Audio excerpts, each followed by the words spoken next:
Good morning, everyone. I've been doing some research lately, and I am very surprised. Good morning, Matt. Good to see you. Good morning, Joseph. Okay. Now, I thought this was pretty interesting. I did a list of all the animals that people raise on their homesteads. Well, I see Andy. Good morning. And Buster, good morning. And PJ, good morning. Now, here's a list of all the animals. Now, we're going to start off with the common ones that we know of. You got chickens and ducks, goats and sheep, geese and quail, rabbits and turkeys, guinea fowl and pigeons, alpaca and donkeys, bees.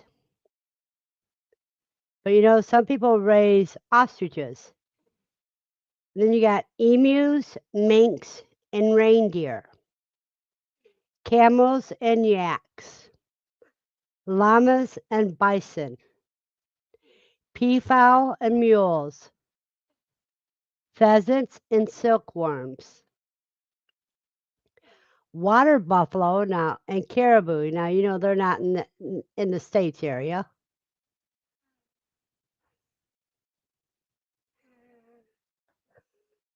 You're getting small hail? Wow.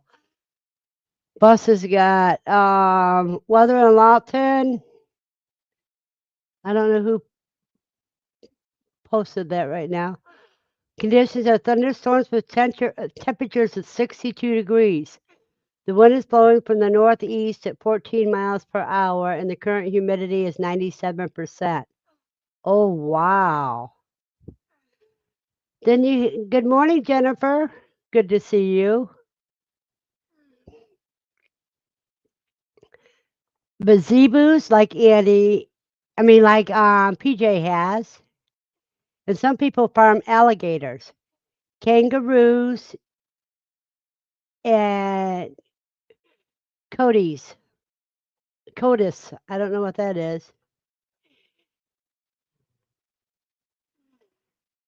And PJ's weather is south Courtright. Conditions are rain with a temperature of 60 degrees. The wind is blowing from the southwest at 10 miles per hour, and the current humidity is 90%. In Andes is West Plains. Conditions are cloudy with temperature of 59. The wind is blowing from the northeast at 7 miles per hour. The current humidity is 80%. Good morning, Jennifer. If PJ says she's laughing, she might get into gators. Okay. Then you got eels and Luden. The conditions are cloudy with temperature 70. The wind is blowing from the southeast at 5 miles per hour. Current humidity is 84%. And Buster's got 100 eggs wanting to lockdown today. Cool. Matt's weather for Albuquerque is conditions are sunny with a temperature of 59. The wind is blowing from the north-northeast at 5 miles per hour, and the current humidity is 66%. Wow. Okay, I'll do my weather, and then we'll go on back to the different things that people are raising on their farms.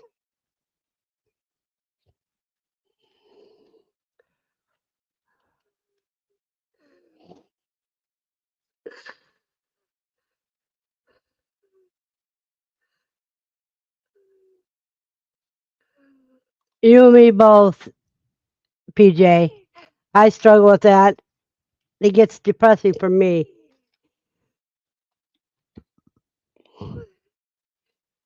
In Franklin, the conditions are cloudy with a temperature of 51. The wind is blowing from the northwest at 12 miles per hour, and the current humidity is 87%. Okay, now there's somebody in our quail group that also raised kangaroos. Then you have eels in Tipala. Tipala are good for raising your own fish in your ponds if you got it. crocodiles and snails, capybaras and cows, pigs and turtles, frogs and pythons, crickets and kangaroo rats, axolotls, pangolin, porcupines, Tasmanian devils, antelopes, hedgehogs, and sea urchins. And they didn't have cuy down here. And I know people raise cuy for food. Oh, and minks.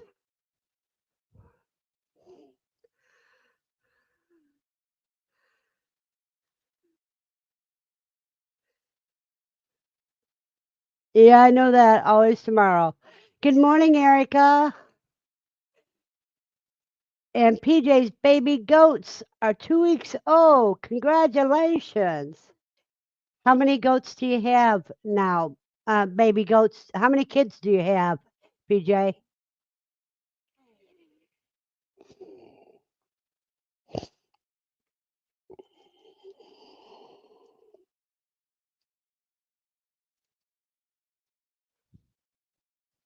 You have 6 kids. Cool.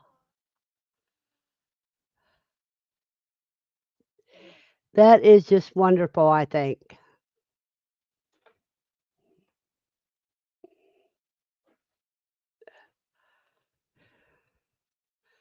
That's empty. I need to put that away. 6 kids are always good. Yep, baby goats. They're kids.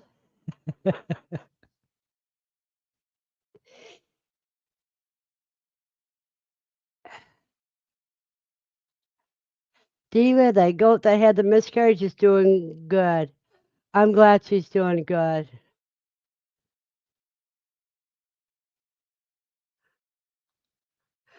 She sold one doling already as a bottle baby. Started milking 2 days ago. Ah, so good. And thank you, Matt. Matt says thumbs up, y'all.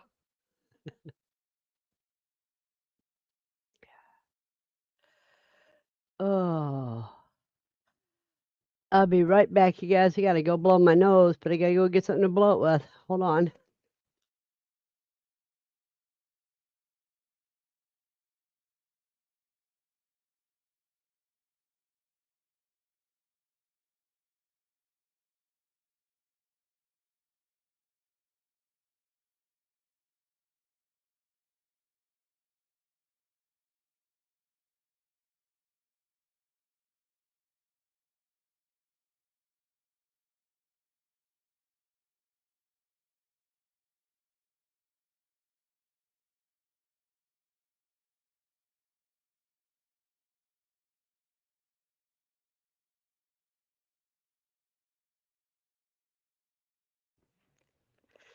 Okay, I'm back.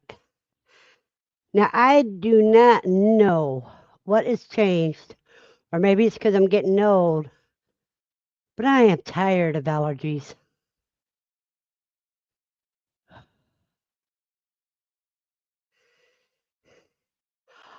Oh, Erica, share the good news about Lucas, about his latest testing,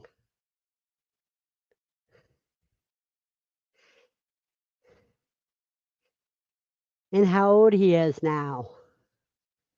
And remember, Lucas is our service dog in training, well, was in training at QuilCon last year.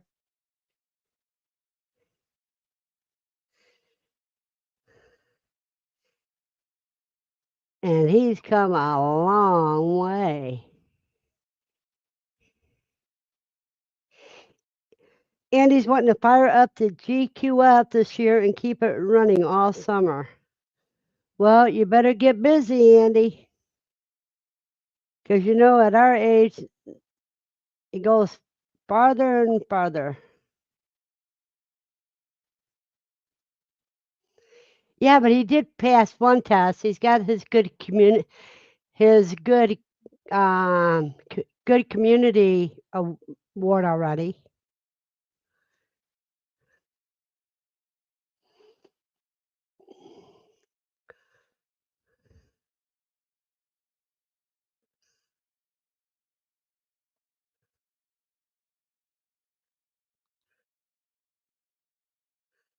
That's how Lucy is.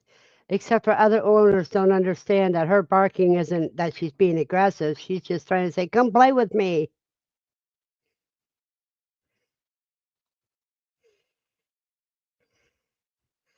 You and I both, PJ, we both agree.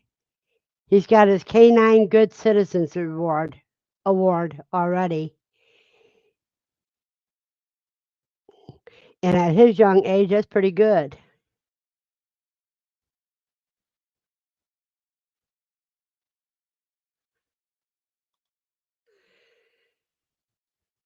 Jennifer's telling Andy that she got her GQF cabinet incubator has been full so far since beginning of March. Wow. How many brooders are you running, Jennifer? Yeah, he'll get that soon, Erica. I am sure. She's not even a year old, and he's already passing all these tests.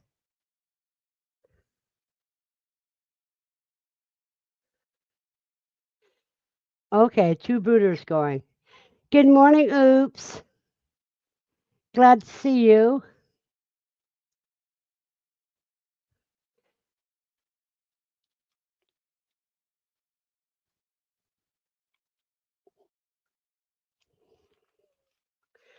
I gotta move my keyboard out of my way so I can write notes.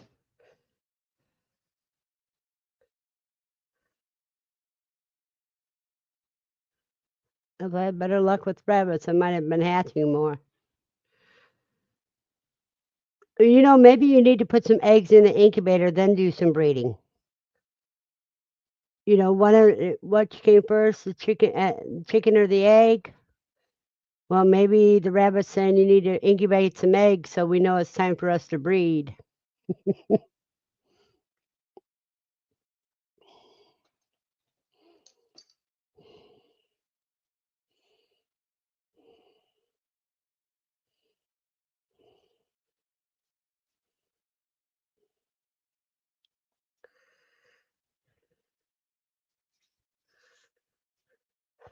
How many chicks can your brooders hold, Jennifer?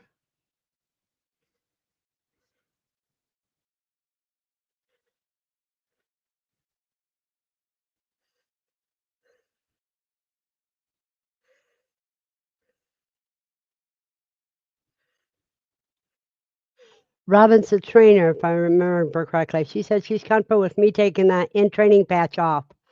I wanted to wait until he can pass his advanced evaluation.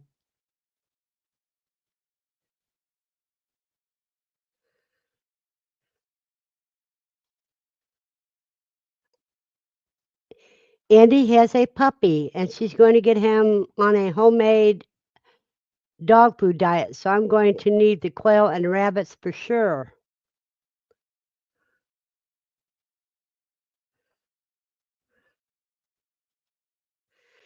PJ keeps selling all of her eggs except quail, and they're molting and stopped laying. Selling them tomorrow to a friend so I can get the cages hosed down and ready to move if I get down there. So frustrating.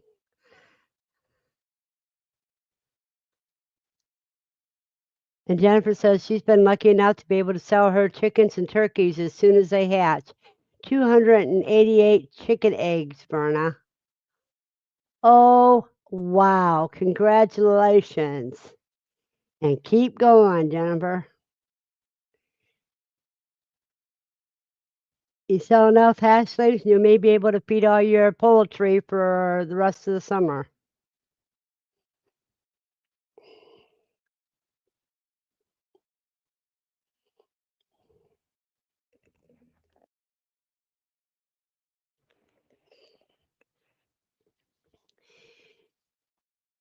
And oops, I have a question. What do you grow or raise at your home?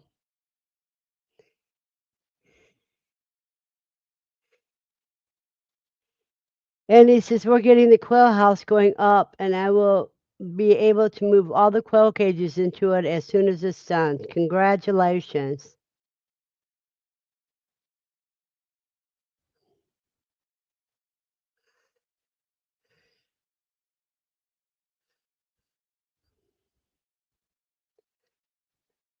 I wonder how Lane's doing.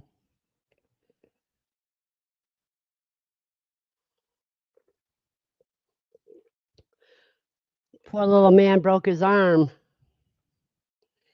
last week.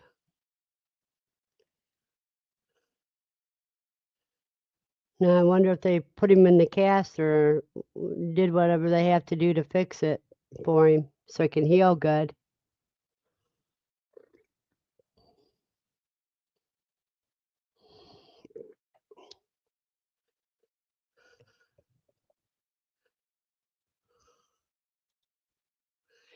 Yeah, it's always a good thing to have.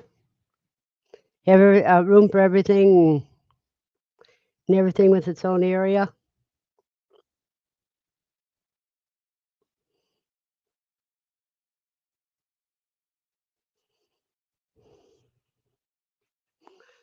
I have somebody that's going to bring me some pots that I can put outside. They're just giving me some of the bigger pots so I can do some growing. I already got some soil, and I already have planned what I'm going to be planting. So far, nasturtiums and forage and some chives.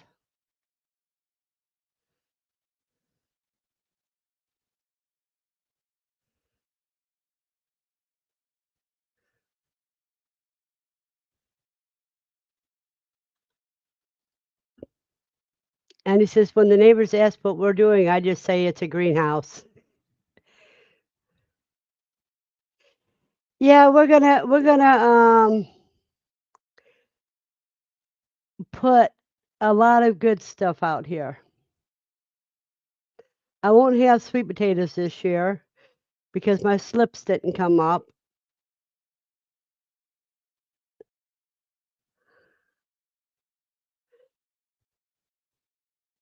But I got a few other things I can grow.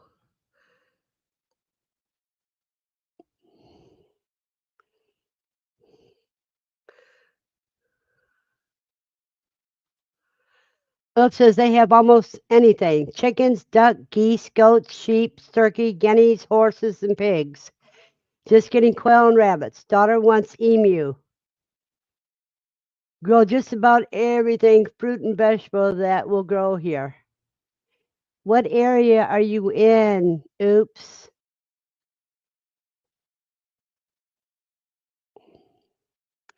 Because, in the beginning of it, I was talking about all the different animals that alpacas, emus, camels, yaks, bison.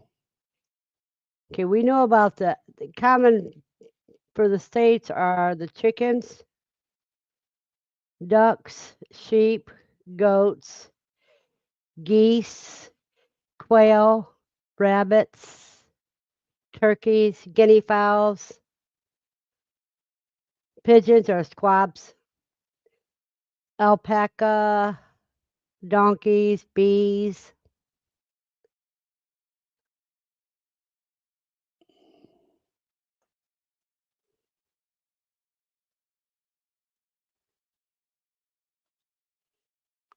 Edgar says she planted a sprouted jam from the grocery store and just grow the vines.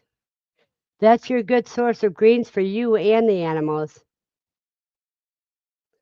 Oh, your main place is in Arkansas and a small place in West Tennessee against the Mississippi River. Wow.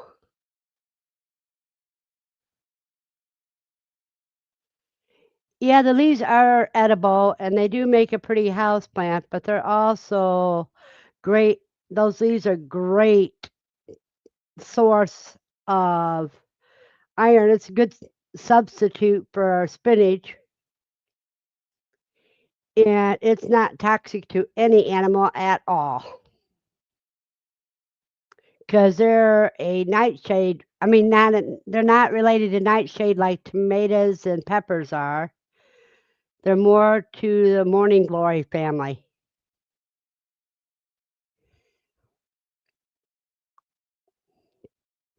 Okay, back where we were at. Emus. I know people go emus, but reindeer are in the area and lynx.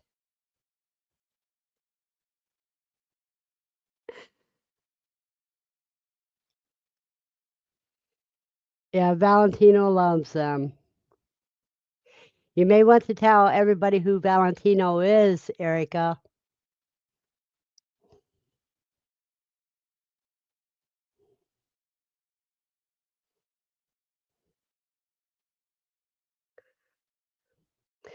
And I know PJ raised zebu's, but the ones that surprised me was alligators. People raising alligator farms and crocodile farms.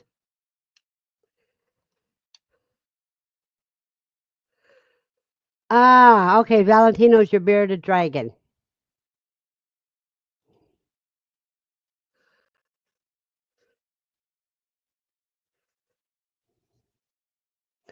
I know quail love them. Just put a couple of vines in their feed trough and they'll tear them up.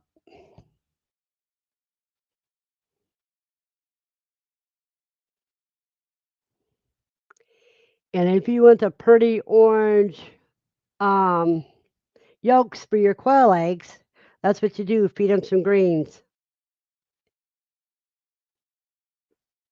Now remember, they love yarrow too.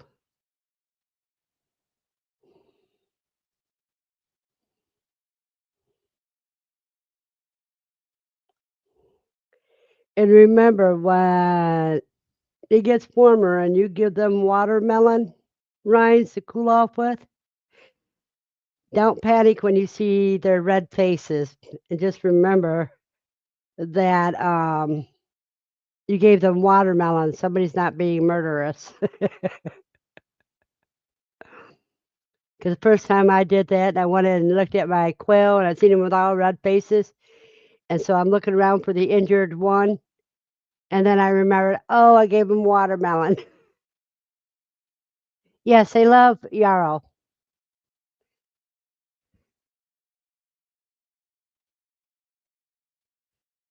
And Matt's picking yarrow and giving it to his chickens as he speaks. Erica, Jennifer's daughter has a bearded dragon.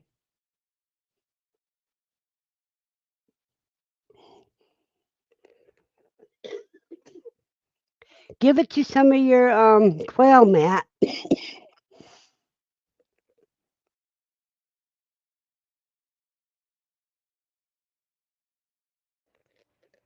Good morning, Katie.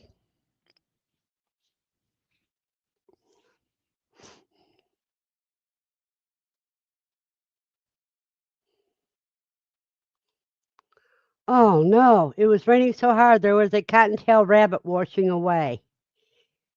Oh,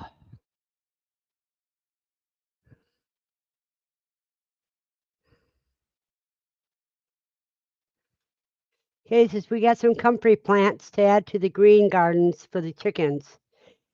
Don't forget what you can get. Most of what you give your chickens, you can give to your quails too. Derek is cool, busy feeding hers and still listening.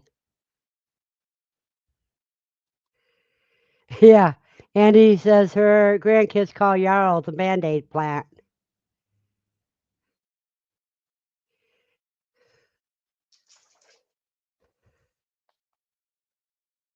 It's okay. Yes, you can come up. Lucy, come over for attention. And Buster says, Joseph, stay safe. Jennifer planted yarrow last year and it's growing really good. Which yarrow did you plant? What color?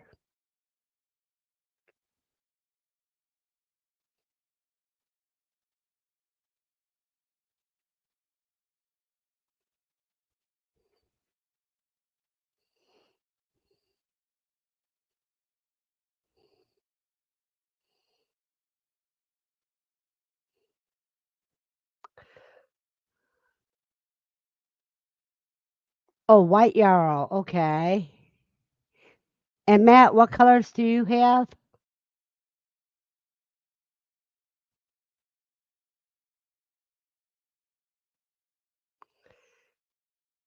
Kitty says, we had the tiniest little patch of yarrow pop up in our front yard, and I babied it for years to get about a square foot. Never thought to give it to the chickens. Thanks. You can give it to the chickens and the quail, both. Joseph went and got it. Now it's in the house. Now warming up. Maybe it'll be okay. Well, worst case scenario, you can end up having wild rabbit dinner.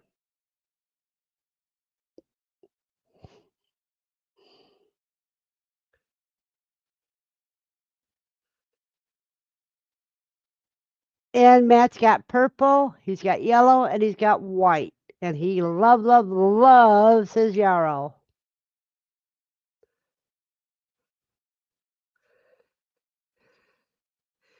And he's got a mixed color patch of yarrow from Baker's Creek. And Joseph's agreeing and laughing.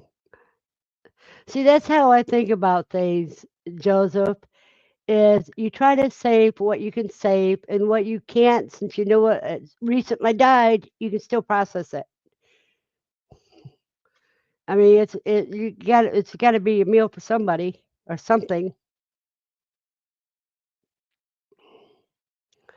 That way, death is, if you can use the death to an advantage of something else, then it's not a senseless death.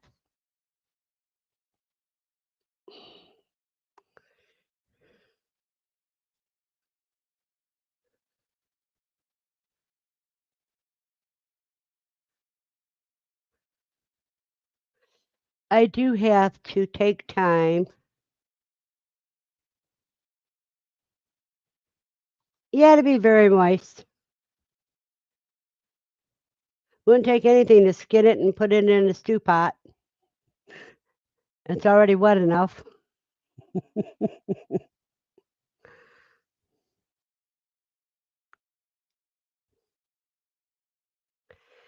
Now, if I remember correctly, somebody, I won't mention names, saved a jackrabbit. It was trying to raise it, and they did for a while, but it didn't live long enough to for them to experiment what they were going to experiment with.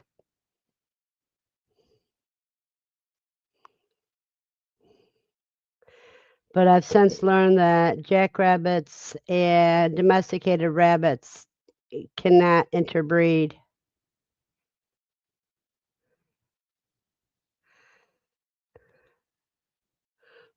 Well, we got to look at the humor of everything. Life is depressing enough. You got to find some humor in it.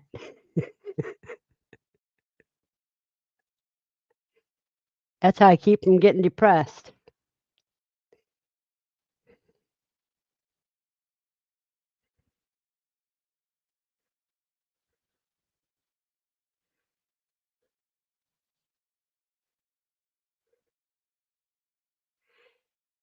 When Matt's garden gets growing good and he starts doing the videos on them, you guys will get a kick out of it.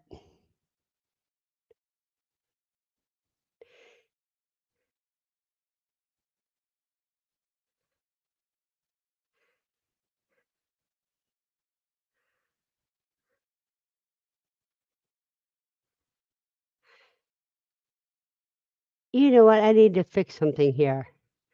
I just noticed something.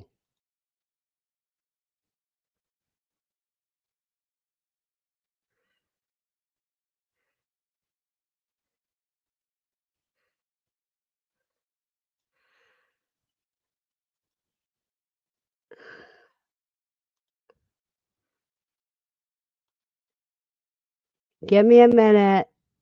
Um, Katie and I give you a wrench too, so you can check everybody, and Jennifer one too.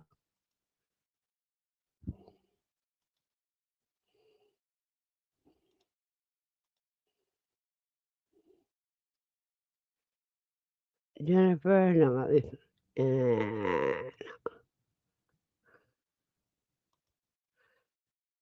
so that you guys can check out everybody that comes in. Let me see if I missed anybody else here. And oops, you've been in often enough. You can have one too.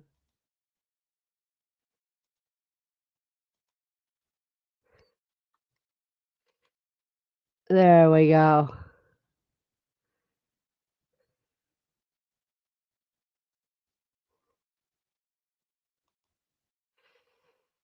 Matt says he laughs at very inappropriate things sometimes when I don't know how to deal or very sad. People don't like it, but I can't help it. You know what, Matt? That's their problem, not yours. You're dealing how you best deal. And if they can't handle it, then they shouldn't be around you. And the weather for Millington conditions are cloudy with a temperature of 69. The wind is blowing from the northeast at 9 miles per hour. And current humidity is 84%.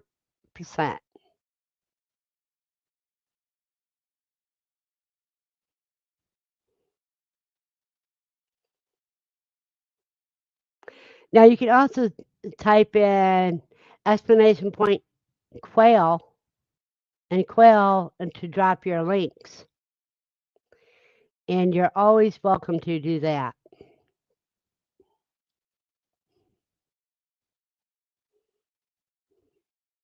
And there's my cousin. And that, good morning, Steve. Hey, cuz.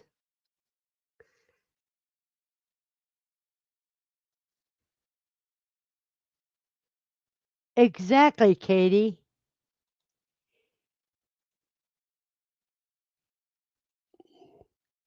It keeps you from spazzing out.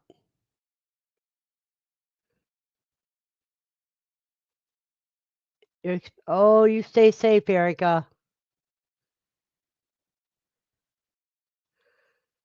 Well, see, if you're quiet, you can't prove you were here.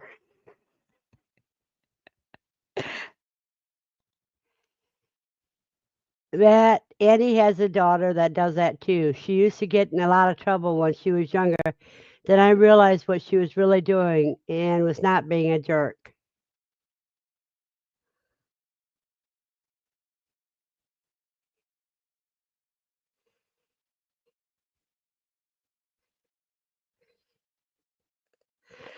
I was before my accident, I was at work at Speedway and boss called me in the office with his assistant manager and he was really angry because I ID'd somebody who was over 40 and in your habit of saying I need to see your ID. Doesn't matter if you're 90 years old. You have to produce that ID or that person can't sell you your booze or cigarettes. And so he's blowing off at me, and he had the reputation for making the girls cry because that's who he liked to do. Not me, because I wouldn't fall for his traps because I knew what he was doing. So I just gave brief yes and no answers and wouldn't argue. And then when he got done, I says, "Can I go back to work?" He goes, "Yes." And I get up and I take one step. As soon as my one foot leaves the office door, I bust out laughing. He got real mad and he said, "Do you think this is funny?" I turned around and I looked at him. I says, laughter is a stress release. And he was so mad. His veins were been out of his forehead and everything. Good morning, Howie. Good to see you today.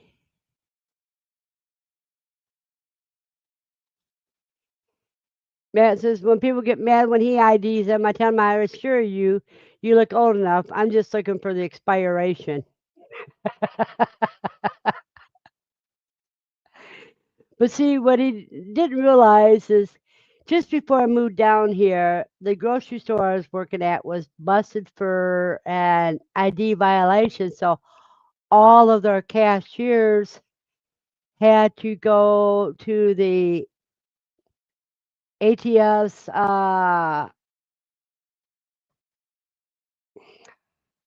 course that they put out so that the store didn't get a big fine. And the thing is you can ID anybody, but if they cannot produce an ID, you cannot sell to them. And once that slips out of your mouth, I need to see an ID.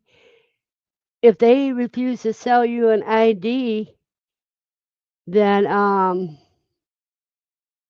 you can't sell it to them.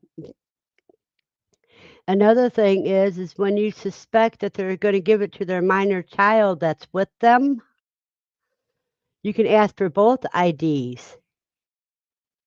And if the parent gets upset, in Ohio, you can't give to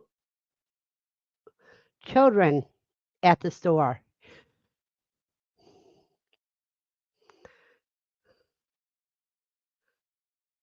I always told people that I didn't write the law, but since I want to keep my job, I'm going to obey it. That's right. Because your boss can threaten to fire you if you don't quit IDing people. That's fine and dandy. Let him fire you. Because then they're not going to protect your butt anyhow. You say, my boss said to sell it to them. You're supposed to tell them, hey, I'm stepping back. If you want to sell it to them, sell it to them. I'm not going to.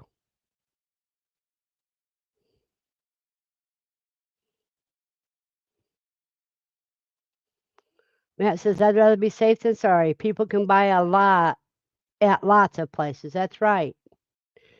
But if you got one of their spotters in there and you don't know who they are, because they even pay kids to come in and try to buy off of you. If anybody just watches, you can go to jail, which means you automatically lose your job and everything else.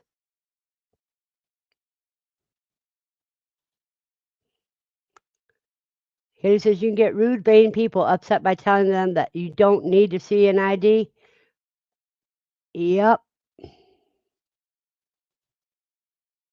Grandpa showed us how to make shine, beer, wine, and how to grow your own. Sure do miss him. Well, Howie, I used to do all that stuff too.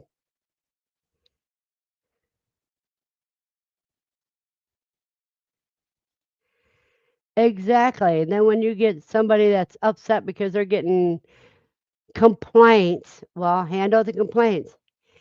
And there's Guardian Prepper. Hey, Guardian Prepper.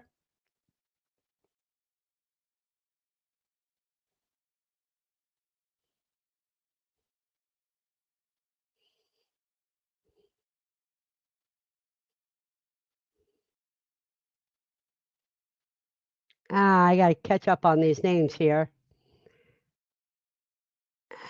Good morning, Rita.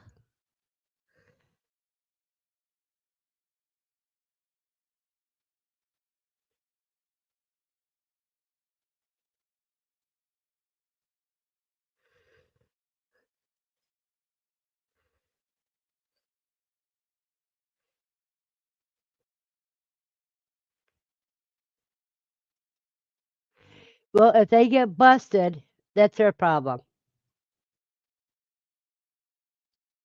I know, Rita. It's all good. You can even call me Verna.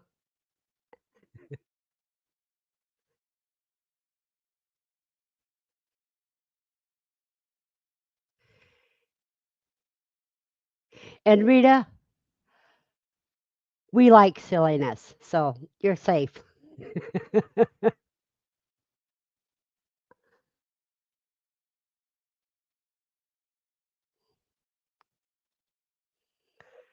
I agree right there.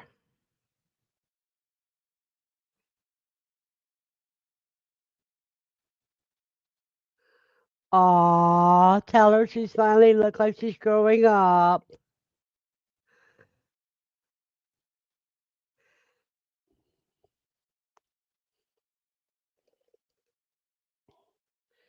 It's just some people are so afraid of complaints.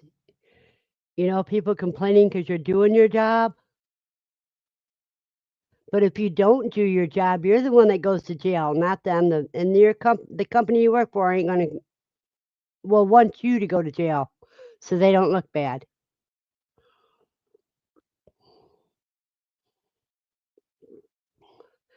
So what you do is you make sure you keep a copy of the company's policy, so if your boss goes to jump on your butt, you got something to throw in their face. There you go. Annie remembers when she was younger, she hated getting ID.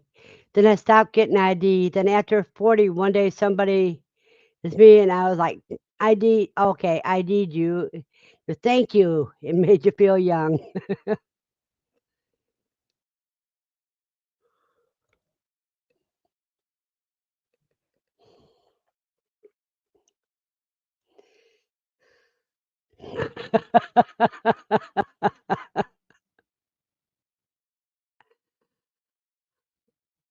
That's a good one, Matt.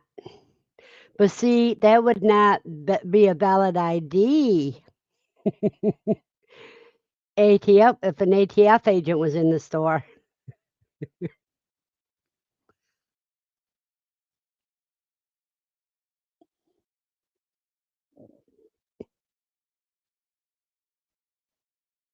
Oh boy.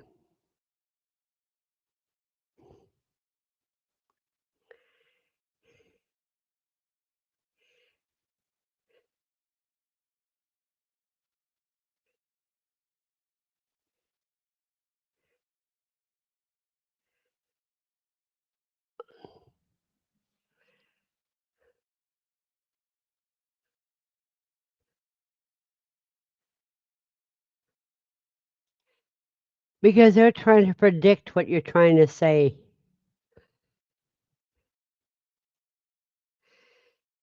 Autocorrect is trying to train you to think like them.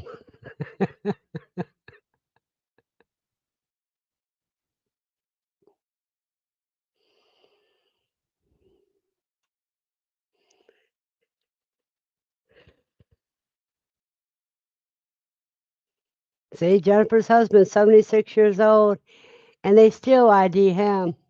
Well, that's because he goes to places that are reputable.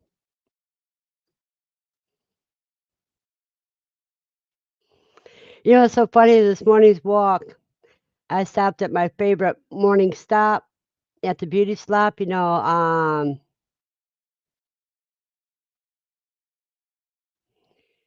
I can't remember. Keep it rooted. And we were talking about some of that too. I know the law for cigarettes says to ID for anyone that looks younger than 27. I know I look older than 27, and I don't get mad when they ID me.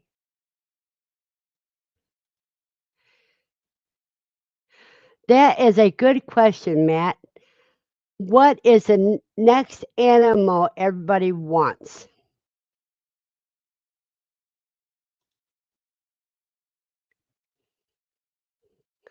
Now, at the beginning of it, I read off a bunch of animals that people are using: hedgehogs, sea urchins, antelopes, Tasmanian devils, porcupines, pangolins. axolotls, crickets, kangaroo rats, pythons, frogs, turtles, pigs, cows, capybara. Katie wants rabbits. Erica wants geese and turkeys. Andy wants baby rabbits. Well, you got the adults there to breed for that.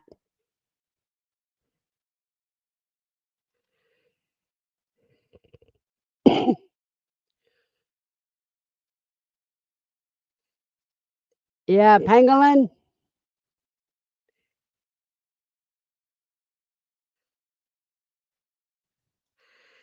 Matt says either rabbits or tapula. Now, tapula you have to harvest in the fall because they can't handle the cold.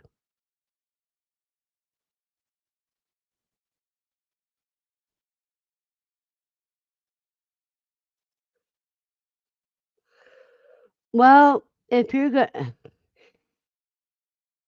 in your food for us, Guardian Prepper, the only way that you could do a jumbo quail, like a jumbo coturnix, is if you do an aviary setting, because everything will eat your quail. So you have to protect them.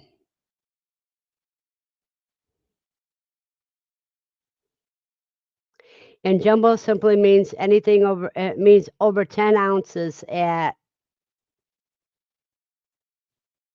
maturity.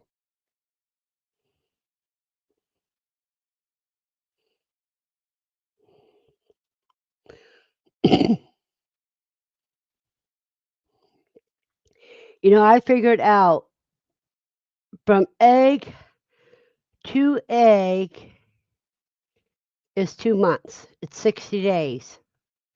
That's when you take your eggs, put them in the incubator, the 17 days to hatch them out, and then 6 weeks for them to lay their own eggs.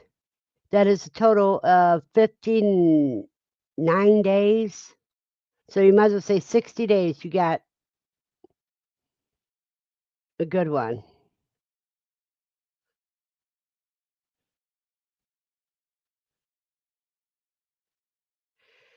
Yeah, Guardian, asked me. I raised quail for 5 years in my old apartment,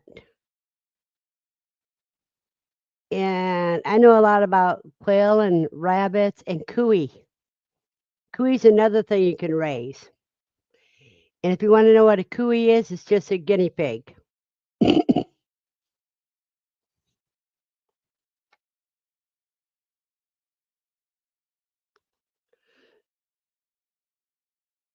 Joseph, you have a blessed day and stay safe, dear.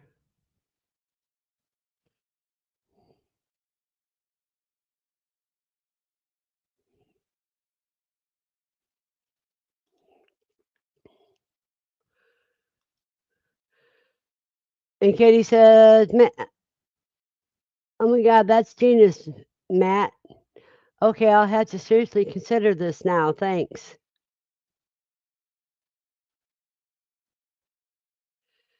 Oh, that's the IBC totes for his tupela. Yeah, then on top of that, you can also use that for your hydroponics.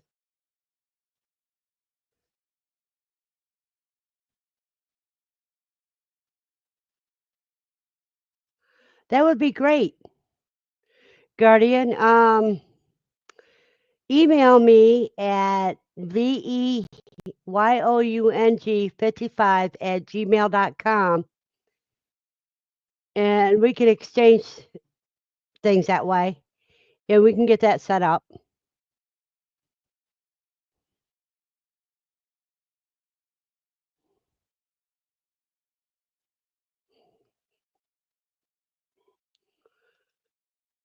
Yeah, Oops, I agree with Oops.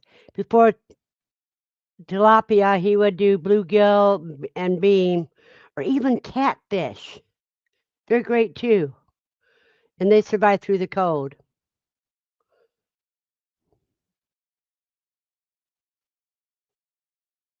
And Erica's going to be stocking her pond soon. Yeah, anytime, Guardian. Catfish and carp, yep. Bluegill tastes better too. And you can get perch.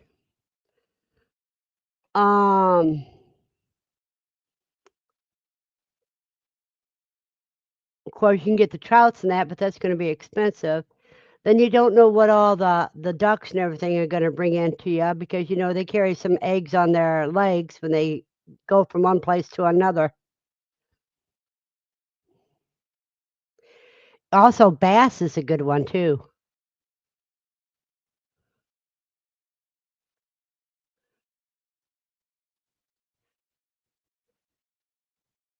Yeah, with catfish and carp, the only thing you have to worry about is just getting that mud bait out without breaking it, and then you'll do fine.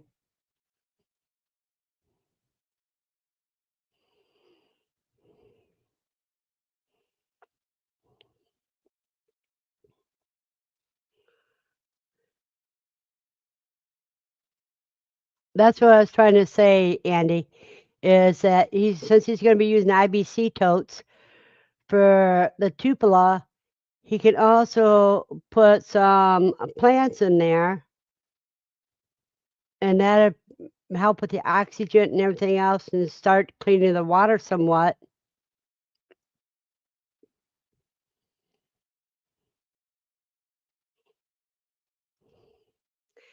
Okay, you can always help him with the work.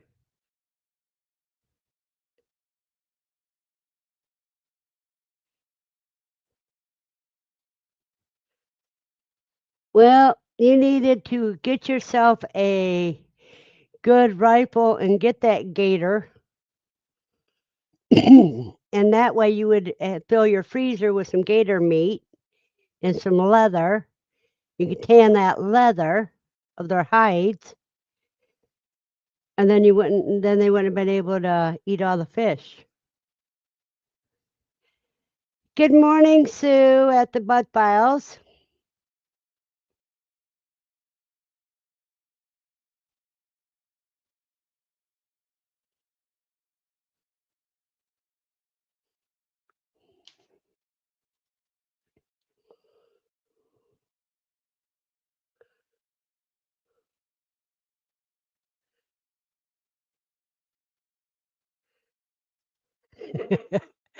Katie says, "Oh, we're a team through and through. It's all shared." He gets to do the planning and diagramming because she can't draw a straight line.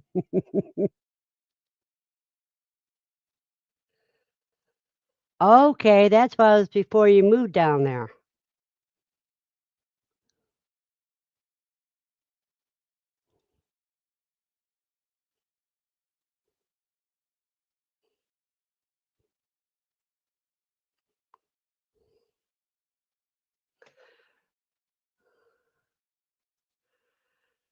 Oops, it says he has ponds and lakes I stock with hybrid bluegill that can get up to 3 pounds. Also have channel catfish, crappie, bass, and I put some white Amur carp to control weeds. That is great.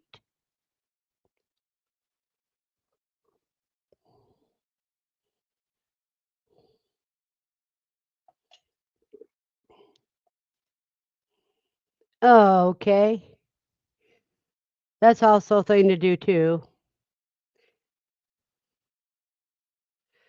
Daughter was visiting the pond and saw it, and she had fish and wildlife come and get it.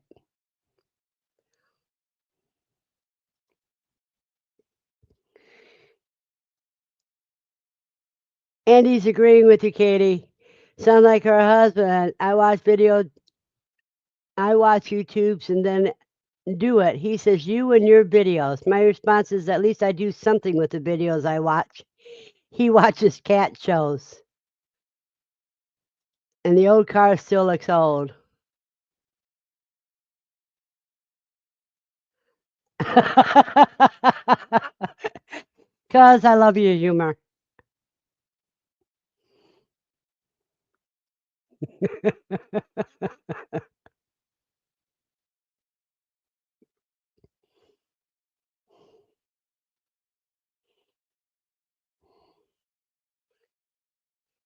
Oh, not cat, but car shows, okay.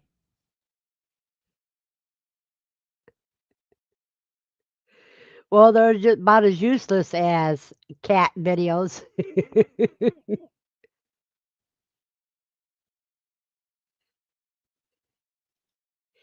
Yeah, but if there's also if it's on your property,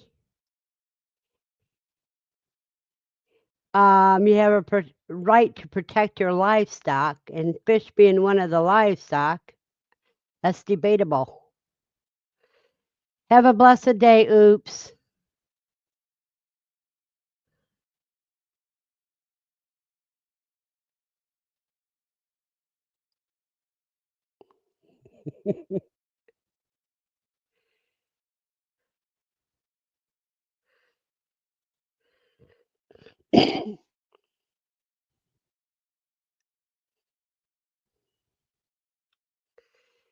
Yep. Well, she just didn't want to have to clean it and everything else, so she figured it was safer just to have them take care of it.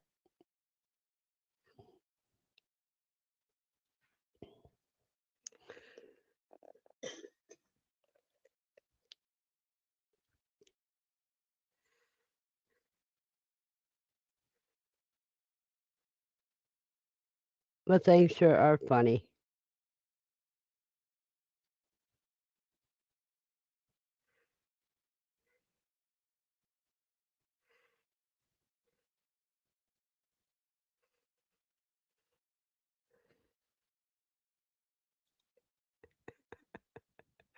I won't repeat it, but I'll let you guys see it.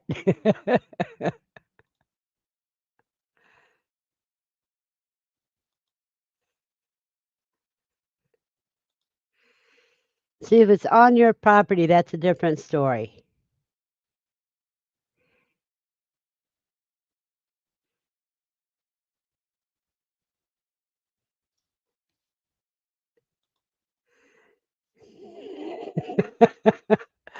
Why? You can tame them. They can eat right out of your hand. They can't help it if you stick your hand too far out and they eat your hand too. But there are people that raise alligators and crocodiles as farm animals.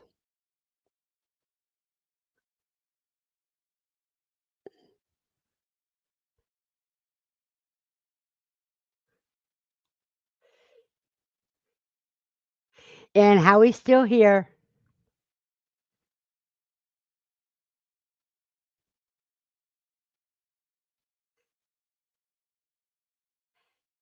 But water buffalo, you guys, you know what? Water buffalo, you can do it in Missouri. I mean, not Missouri, but Louisiana in the swamp and Florida swamplands. Raise some water buffalo, farm them.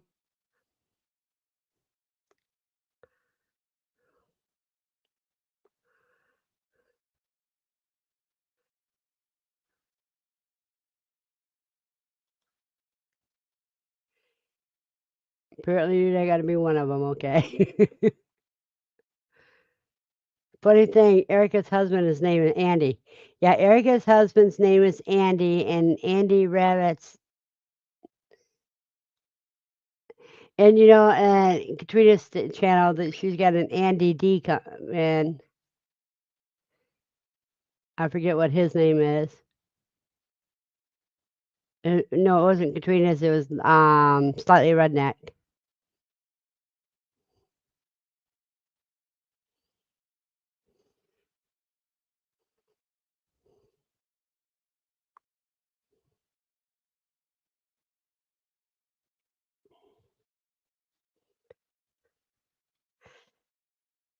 Now, what is like somebody asked earlier?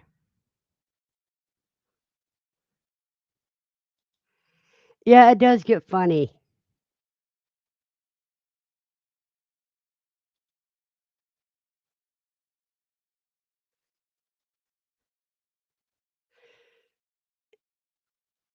Yeah, but see, you can type it out, Erica. Since you're not talking to your husband, he won't get confused when you type it out.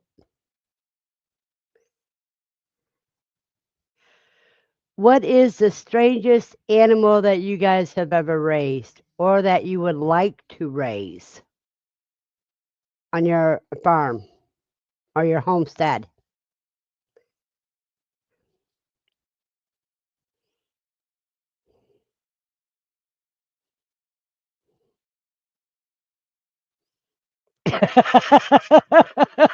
Ain't that the truth, Howie?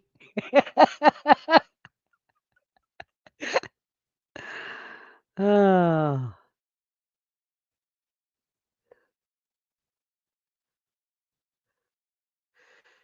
Andy says she'd change her name, but then what would everyone call her here then?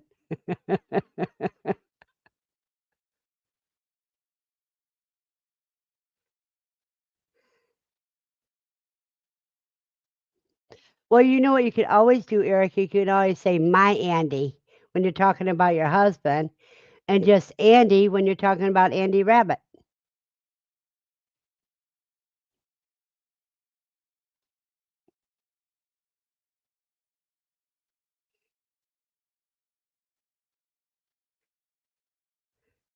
See, Buster agrees. That was funny, Howie.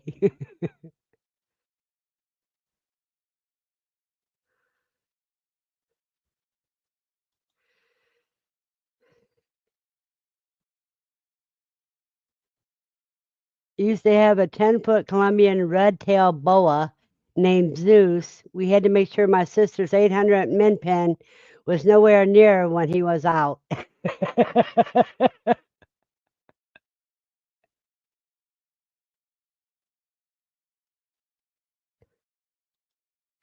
Yep, you're raising mealworms and black soldier flies, larvae, for your chicken and quail. And she says, nah, you just keep calling him Andy because it makes us think. Yep.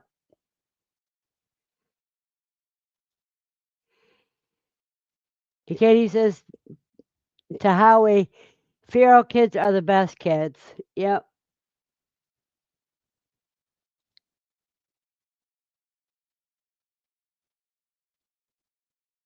Yep. Okay, you guys, I'll be right back. I got to answer a call.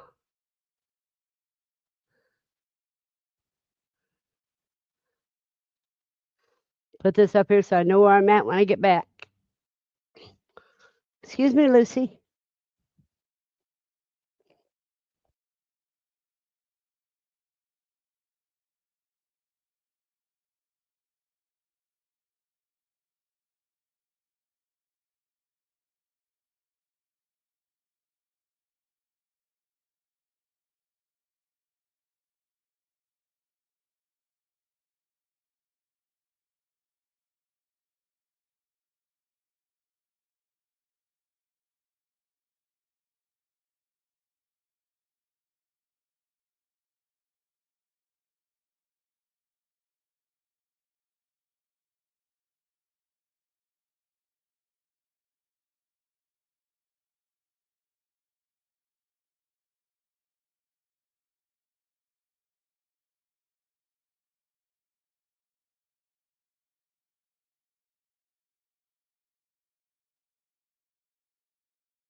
Alrighty now.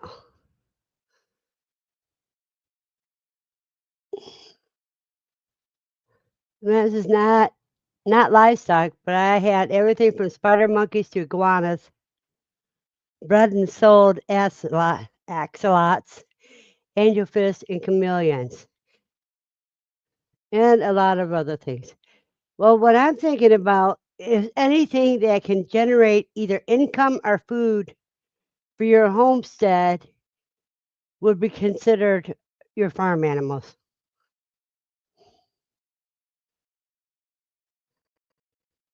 Katie says, spider monkeys? Holy smokes, that's intense. My parents had a my parents had a spider monkey when he was very little, and it came with a rental. Long story.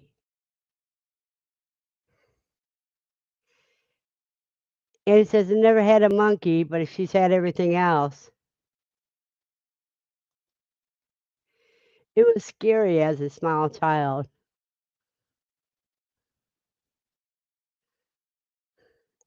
Andy thought you meant spiders and monkeys.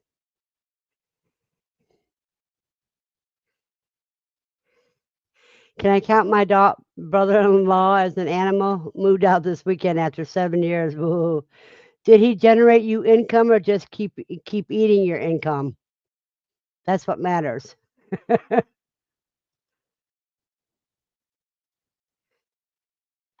And Erica would like to have an axolotl. And Matt says they sell well.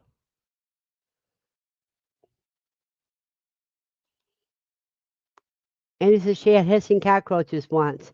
She let her son trade them to a science teacher for extra credit.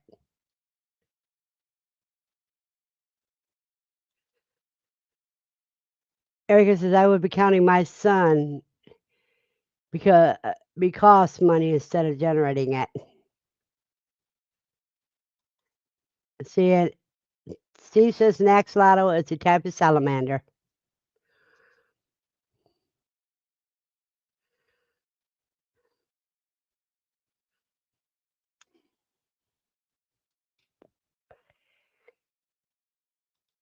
Yep, I can argue it's a net financial positive without him.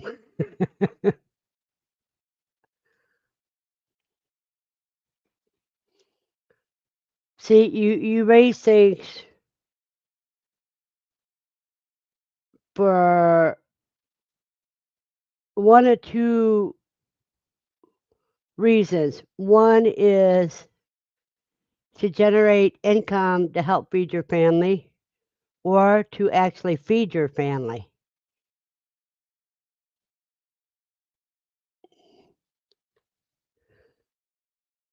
Derek said spiders and snakes and lizards.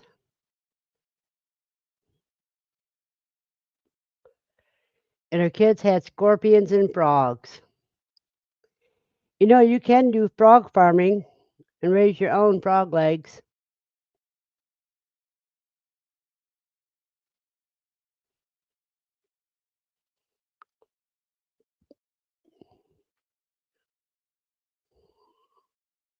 Yeah, that's another one. Thank you, cuz. Or to protect those that feed your family. Yes, like guardian watchdogs or donkeys. They are great guardian animals. And emus.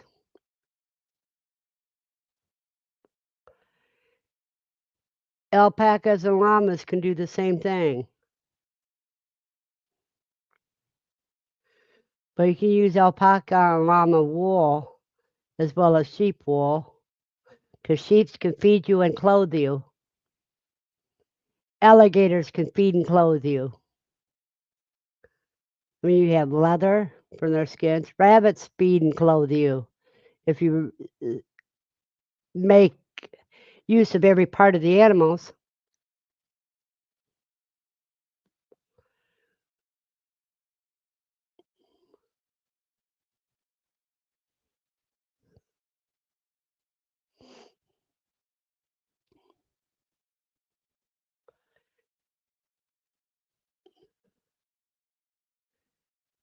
When I raised guinea pigs, they were for to sell back to the pet stores, the babies.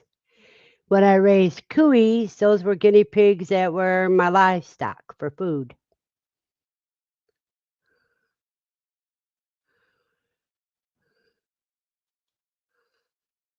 Oh, what'd she do, Erica?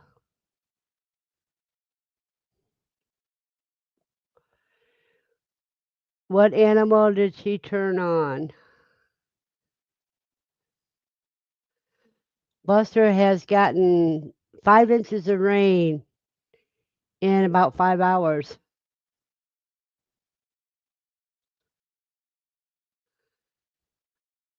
Yeah, I can see a tarantula as a pet. You know those things are hard to kill? You can drop a cement block on a tarantula and you'd be lucky if you break one leg. You can also use fibers. You're right, Katie. Llama fiber is much moss for the garden due to Oregon weather. We understandably raise snails and slugs. I'm trying dead raspberry canes as a garden bed perimeter deterrent. We'll see. Also, the llama fiber is also good for clothing. And Steve's asking you, Buster, if you want to borrow his boat.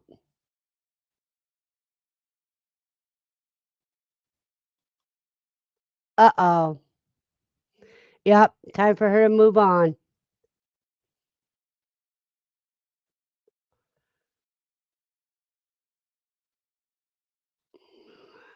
Yeah, you can't have a chicken killer on a chicken farm.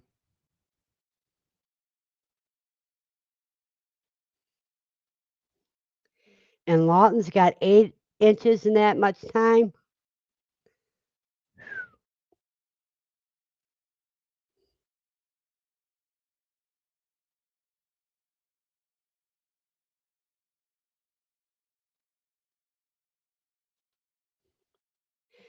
Andy got her puppy not for income, but a savings, tossing out all the food. I would miss the fact that I didn't have a dog to eat it. Now it won't be wasted.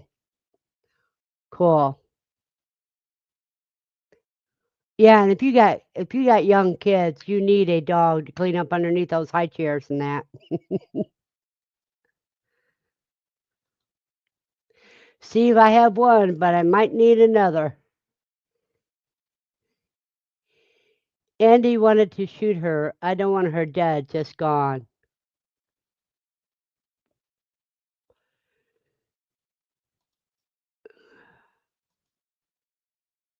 Oh no, rascals have arisen this morning. Off to toddler tending. Have a great week, everyone. And thanks for all the fun ideas. You have a blessed day, Katie.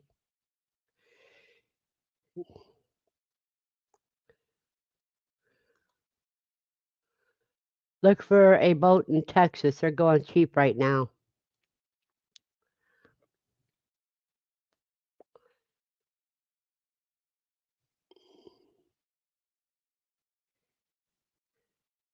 I don't know. They've been getting a lot of storms there too, Andy.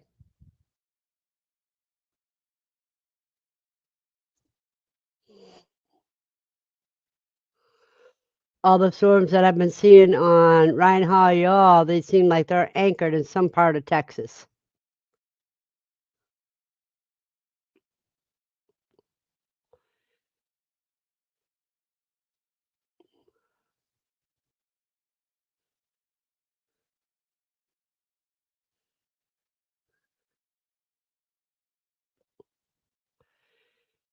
And it's already 11:15. We've been going good today.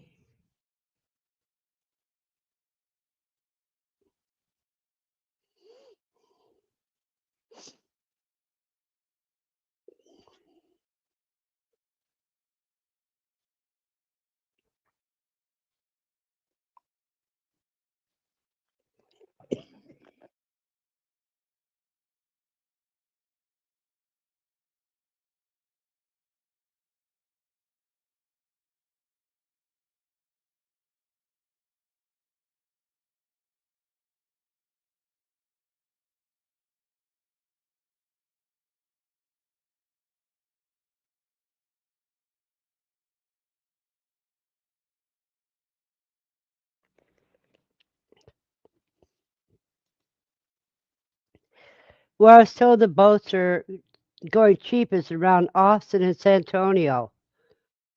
Ooh, that's yeah, that'd probably for a while. You have a blessed day, Erica.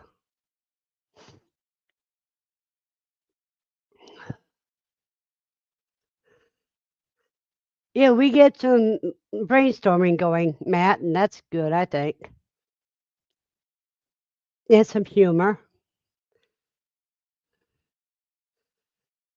And Buster says if it keeps raining, his boat may be in Texas.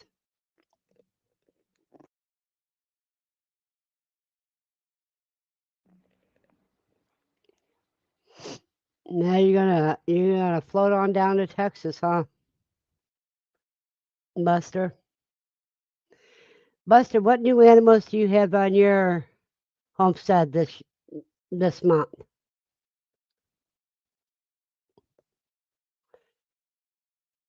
Have you been breeding any quail? Incubating any quail? Any new kids, or kits,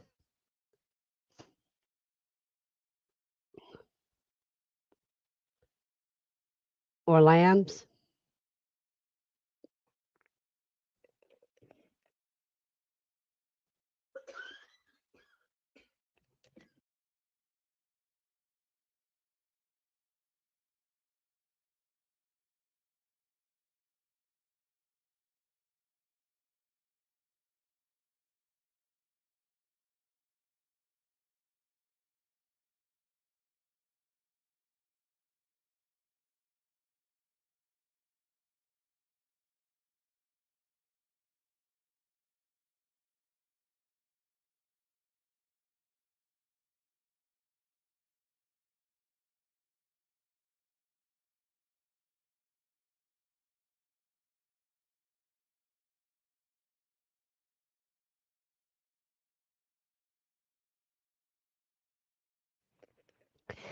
Sorry about that, y'all. My allergies were just taking me out there for a minute. Andy says she's got a good collar for her pup to teach him not to go after the animals. He was getting under the rabbit cage and yapping at them and trying to nip at their feet. It's not going to happen. No new ones. Quail will be hatching Tuesday. Good luck and happy hatching, Buster. And Andy agrees with Matt. She loves the Saturday morning chats too. And she thinks she sees baby starting on her walking onions. Cool. So I can't do walking onions because they don't have any place to walk here.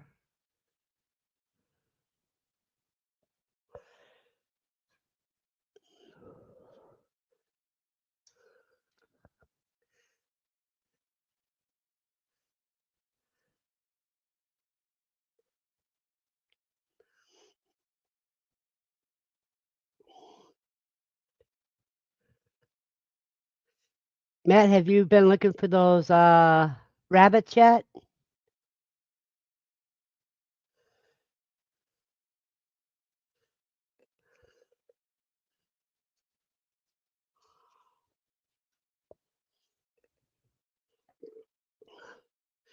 Well, if you have your walking onions in pots, Andy, they're going to droop out of those pots and start walking out.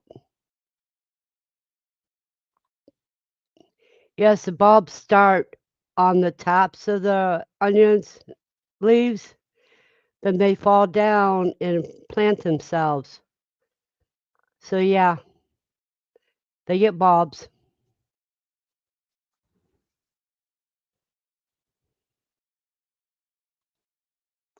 So true, Andy, so true. But any place that I put my pots will be around concrete would be around them, so they wouldn't be good. But they would be good if I could find a place that isn't mowed every few weeks.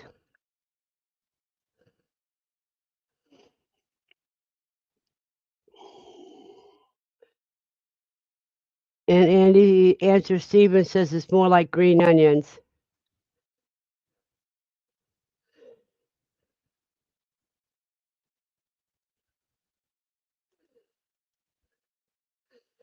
And Matt says no rabbits yet. Life's getting away from him again. And Howie's still here. When someone just types a period like Howie did, that means he's just telling you that he's still here. He ain't got nothing to say. He's just still listening. And it says we still have 10 people here. So I wished others would do like you, Howie, at least put a period out to tell me that they're here. But we get a lot of those that just don't want you to know they've been around. And Rita's still here. Rita's been listening and stirring up some cookies. Rita, what kind of cookies are you making?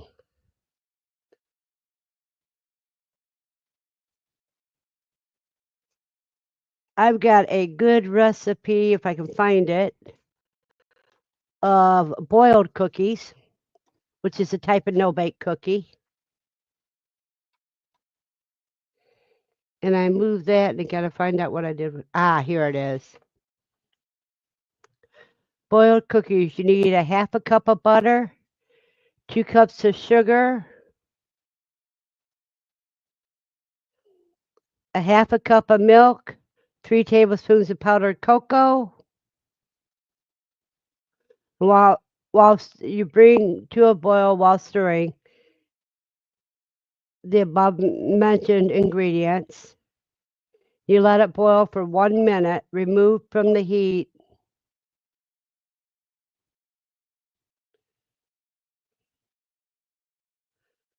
You add a cup of butter and a dash of vanilla and 3 cups of quick oats. Stir well until well mixed.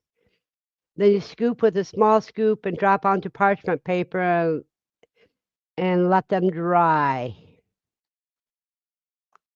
Oh, Rita's making pecan sandies, her husband's favorite.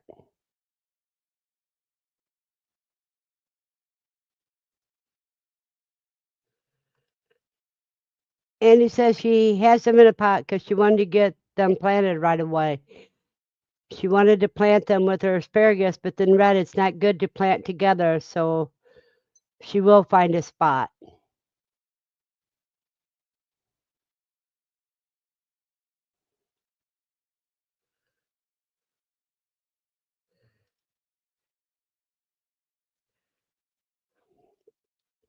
Howie says he's eating his victuals, eating avocado, smoked salmon, and drinking organic coffee. It sounds like a good breakfast.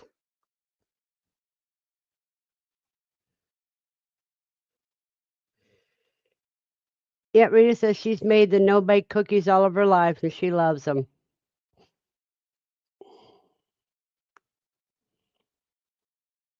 Herbs like basil, parsley, and flowering plants like marigolds and nasturtiums work with asparagus. So there you go.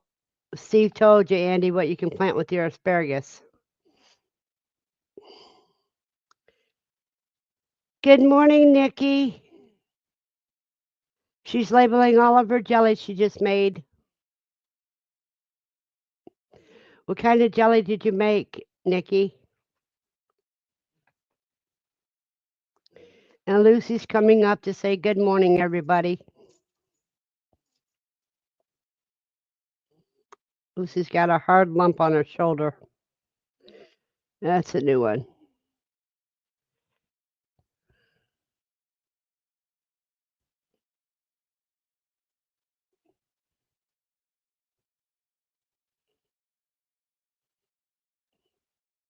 And Howie says, hi, Lucy.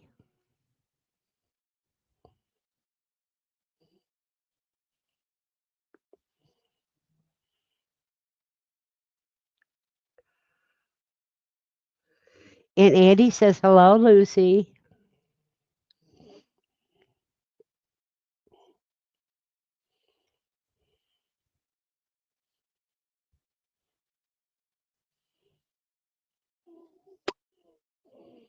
Kiss her right on the nose. And she's feeling good. Her nose is wet.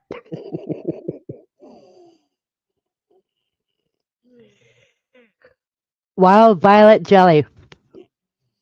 You know, with all the violets I been finding around here are great. Yeah, let me see if I can find something I want to show you guys. That reminds me. Oh,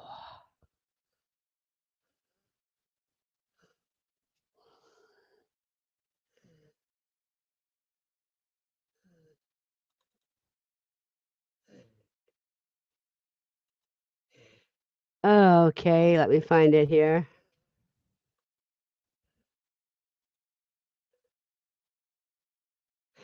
This is the first time that I have seen this in Ohio. Now look at there's white and purple violets growing in the same place.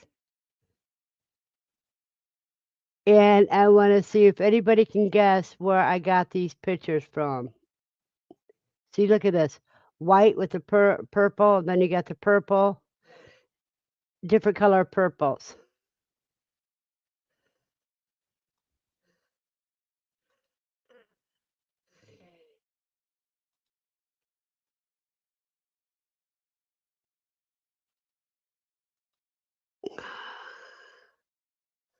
Have a blessed day, Howie and Matt. Tell Barbara Casey and Spicy Mom I said hi.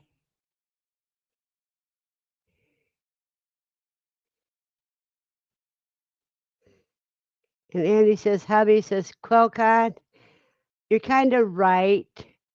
That was right at my Shire farm, right by the house, on the side of the house. They had both types of violets.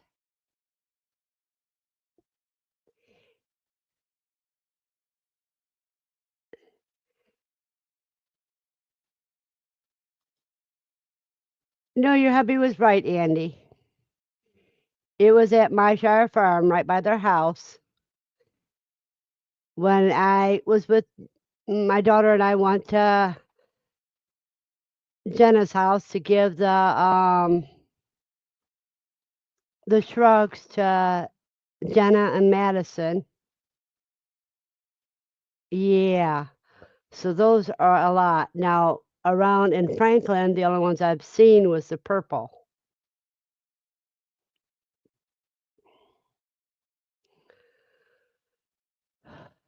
Now, Nikki, when you made your violet jelly, did you use the leaves as well as the flowers?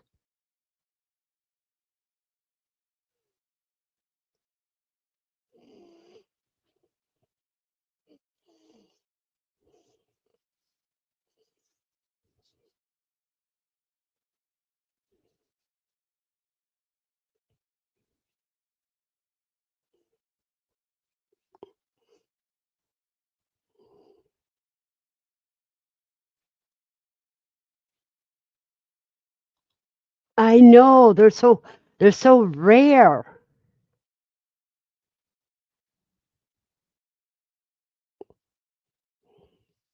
But did you use the whole plant when you made your jelly or just the flowers, Nikki?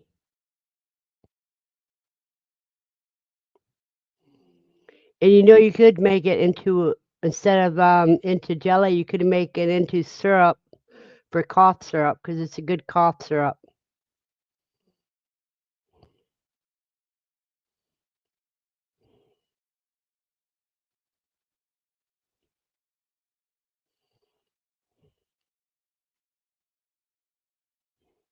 Use just the flowers?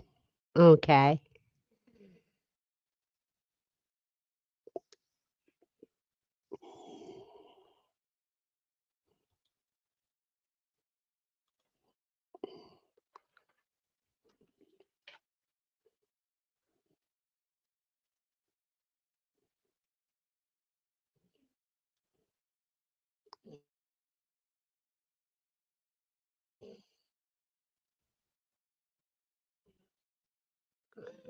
Okay, because you can use the leaves too. Uh The leaves are particularly valuable for their culinary uses, but just don't use the roots. The leaves can be eaten raw in salad, cooked like any other leafy green, or used to thicken soups and stews, according to Chestnut School of Herbal Medicines. The flowers are unique, sweet, and floral flavor, making them suitable for garnishes, syrups, even candy decorations. The roots are not recommended for consumption as they can cause digestive issues.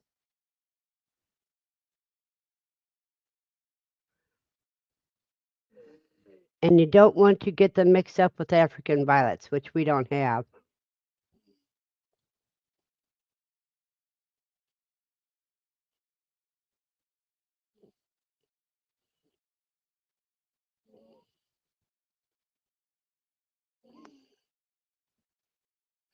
And it says you make a video of it, Nikki. Nope. She says don't use the yellow violets. Now, Steve, I've never seen a yellow violet.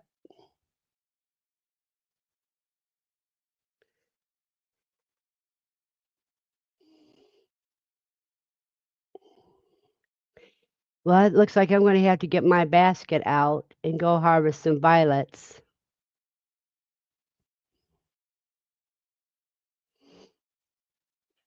and do a video of it.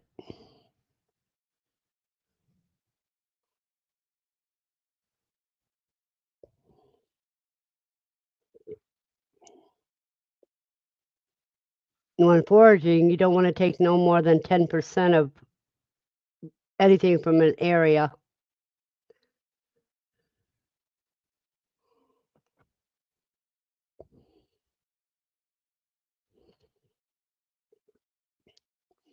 So I said I got to see where other things are going.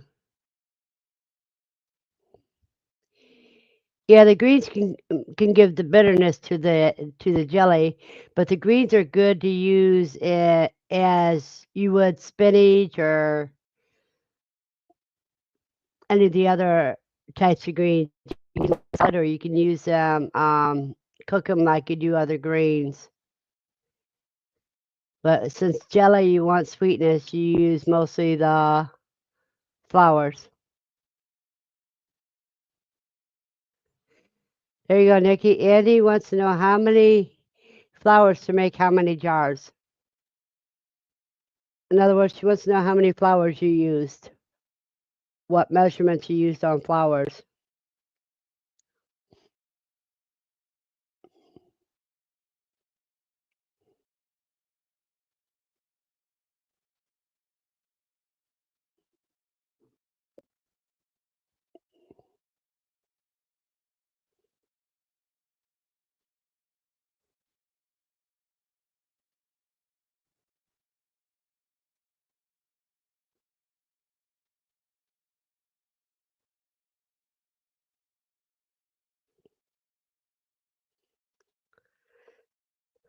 Yeah, usually, Steve, you would boil the flowers because you would need to do that to even make the syrups and stuff.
There you go. Oh my heavens, Andy. My first batch I did 2 cups loosely packed and only made 4 jars. The second batch I used 8 cups of flowers and ended up with 18 jars.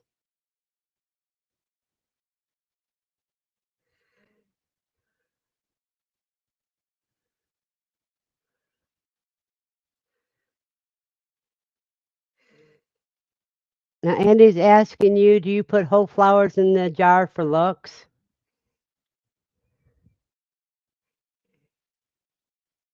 And C says he wants to go shopping in Nikki's jelly cabinet. And she's telling you how to do it. Andy, she says you pour boiling water over the flowers and let them steep for at least 4 hours.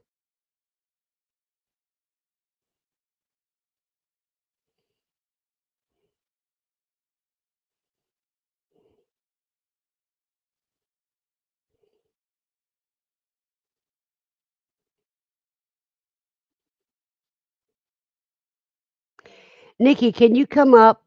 If I give you the link, can you come up?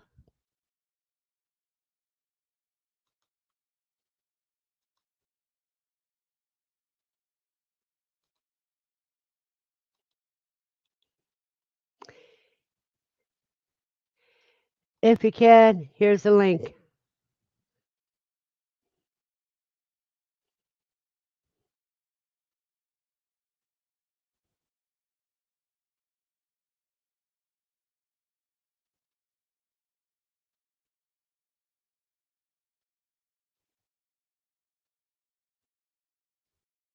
Because sometimes it'd be easier just to tell them than it is to type it out.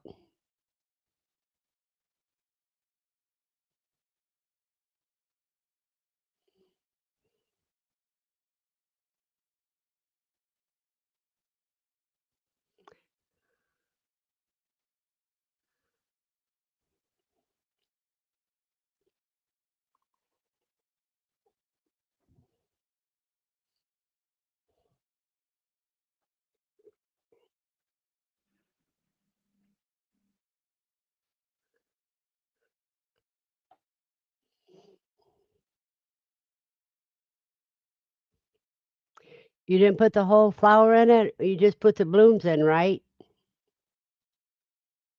Plus, Andy, how distracted she would be while she's gathering flowers to make it.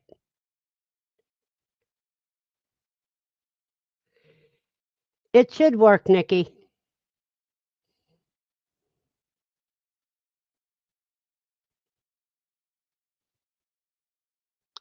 Go ahead and tap the link that I sent you in. You should be able to get right in there.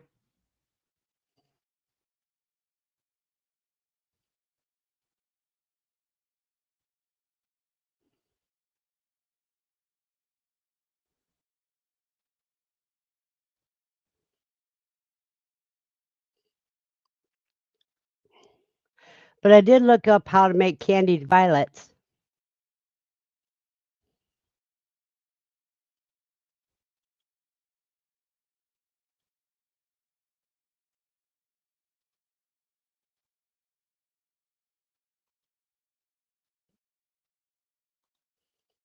Here's the link if anybody's interested in tagging that.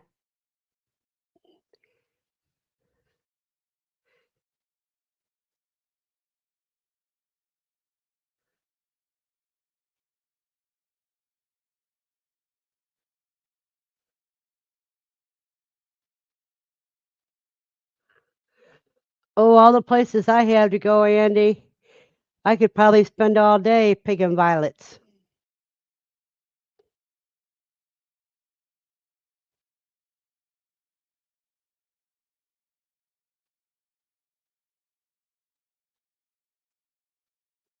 Oops, that's not what I wanted to do.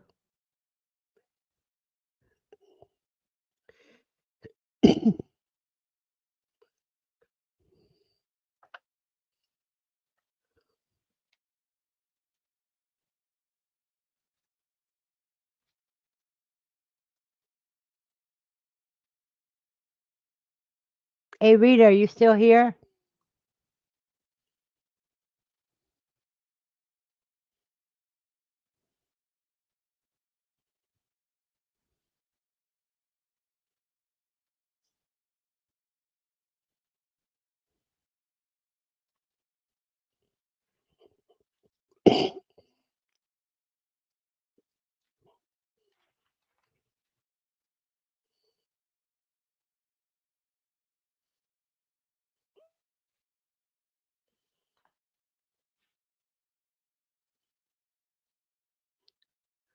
Okay, Nikki, touch your center of your forehead.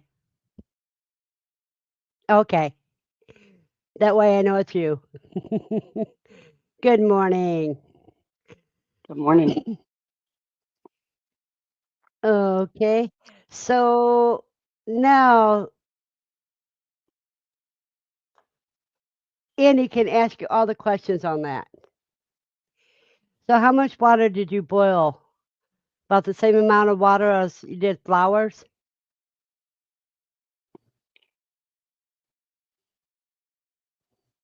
Yeah, well, it was 10 cups of water to the 8 cups of flowers. Okay.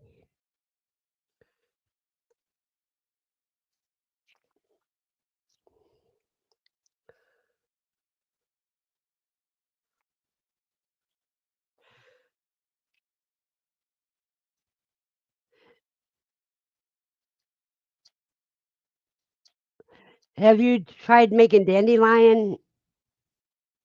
Have you tried it with dandelion blooms as well? I have not.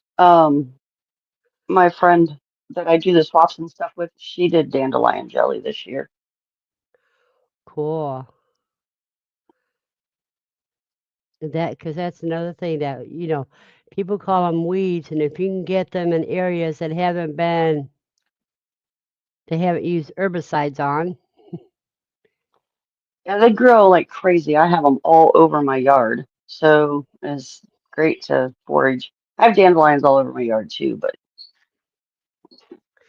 Yeah, because well, the greens for your salads, the young greens for your salads, and for and you can cook them too, like you do spinach. But then the flowers, you can make wine, you can make jelly, yeah, the all that rabbits kind of really like stuff. the violet greens too. Uh huh.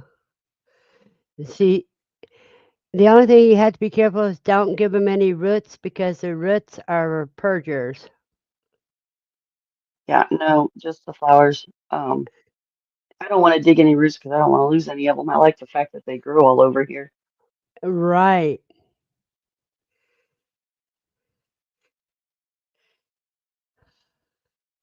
So And Buster's heard the of people thing making is, red it bud takes a jelly. They taste what? yeah. She, Vanessa made red bud jelly too. She said it wasn't as good as the dandelion though. Uh huh. That was I didn't try it, so I'm not sure, or I haven't tried it yet. That's the key word, yet. Right. But with the 8 cups of violets, I used 10 cups of water. I used 3 lemons. I juiced 3 lemons and took the pulp out, strained the pulp out. I took 4 boxes of the fruit pectin Uh huh. and 14 cups of sugar. Wait a minute. Pectin. You said 14 cups of sugar? Yeah, that was a lot of sugar. Wow.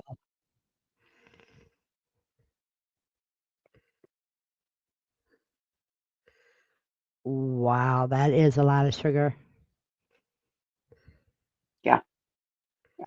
So you can look it up and reduce that amount of sugar, I guess, somehow, but I just went with the recipe I had. So, That's what you got to do. Then you can tweak it your own after you do it a few times.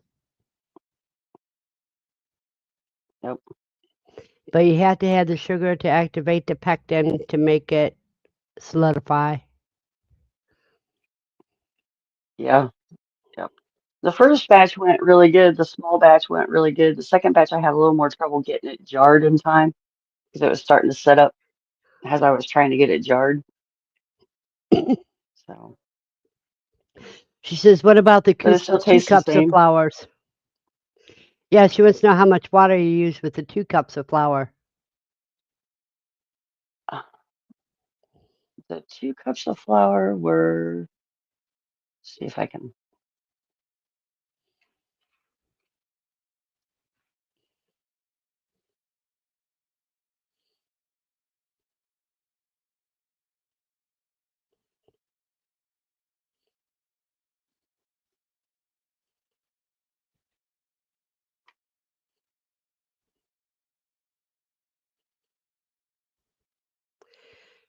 See, since you use about 1 1/4 cups of water to each cup of flour, then that would probably be about 3 1/2 cups of water.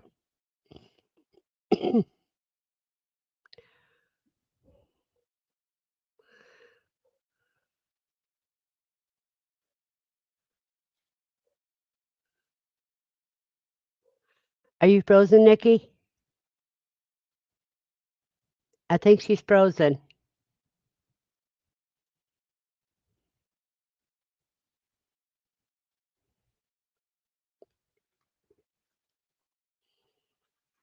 I think she got frozen on us.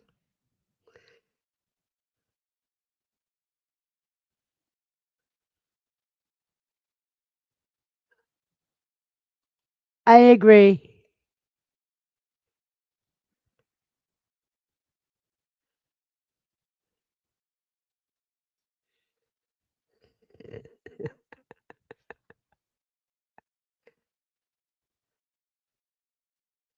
do you have me?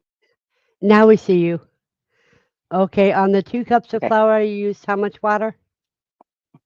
I sent you the recipe Oh, okay. So on YouTube, right? I mean, on on Facebook. Facebook. Yeah. Okay. Well, no, you must have sent it to my own. Okay, now I see it. It just showed up. Let me present this.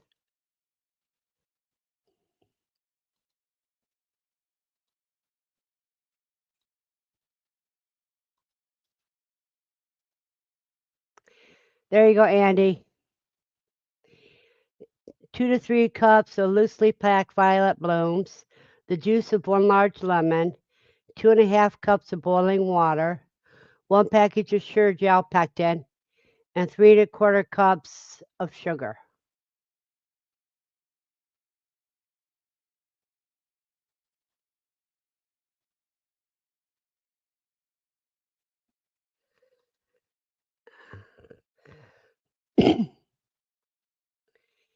And there's Chris and Angela from the Dinosaur Omelet. Thank you for coming.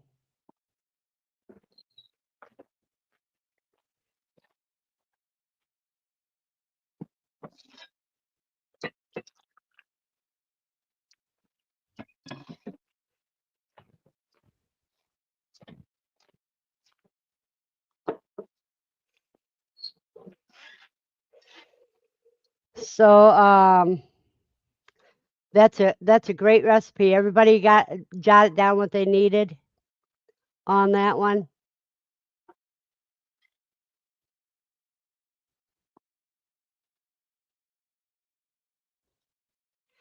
So you just gave me another project I have to do.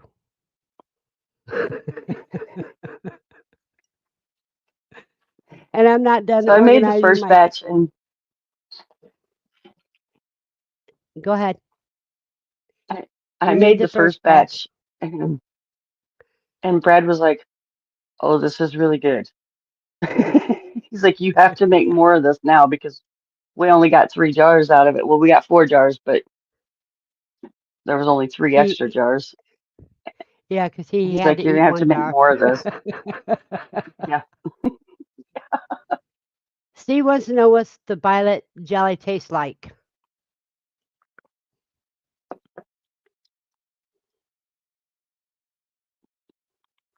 it reminds me of grape jelly, just not quite as strong.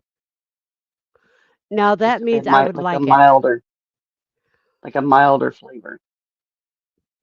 Mhm.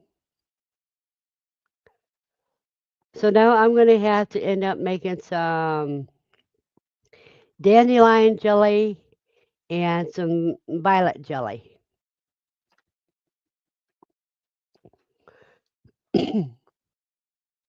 But that means I had to order some more jelly jars because I lost my jelly jars. They could be packed away someplace, but I'm not gonna go looking for them. Cheaper just to buy more. Yeah, and jars are expensive now. Yeah, but I have different ways that I do find them. That's good because Brad went to get them. He went to one store and they were like $17 for a case. And Uh then he went huh. to another store and he got them for 14, but that's still pretty high. All that stuff has gone up. Yeah, because that's used to be what you pay for quart jars. Yeah, yeah, I can. Here's what Oh yeah, those are pint jars or half pints. everybody always says. Everybody says they look so pretty. Yep.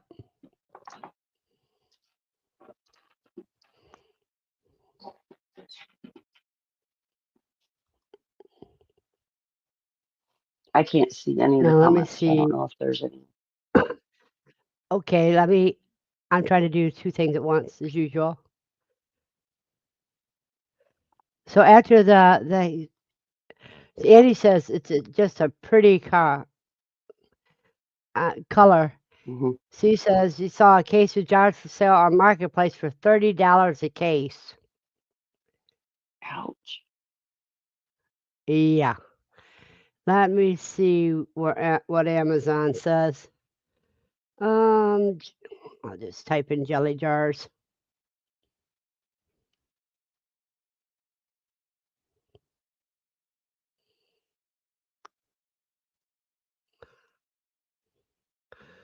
Let's see.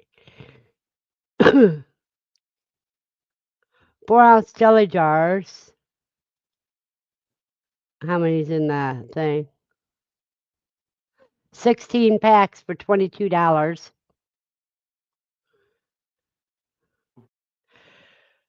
40, 40 piece, which means 20 jars and probably. Let me see.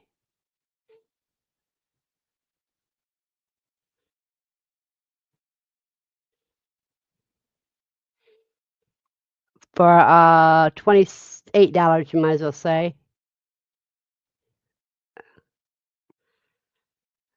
40 pack of 40-ounce jars with silver separate lids, 1 pin, and 40 black labels. Well, that's for 40 jars. 4-ounce jars. Now for the size, the 8-ounce is 23 for 20 of them. You're spending at least $1 per jar.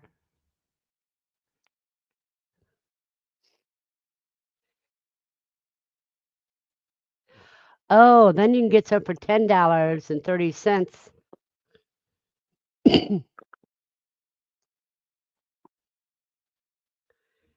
The 4-ounce 8-pack.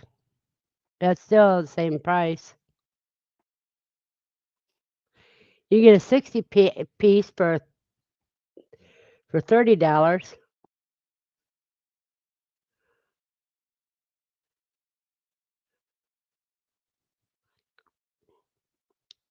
Yes, there's a bunch of different sizes and prices.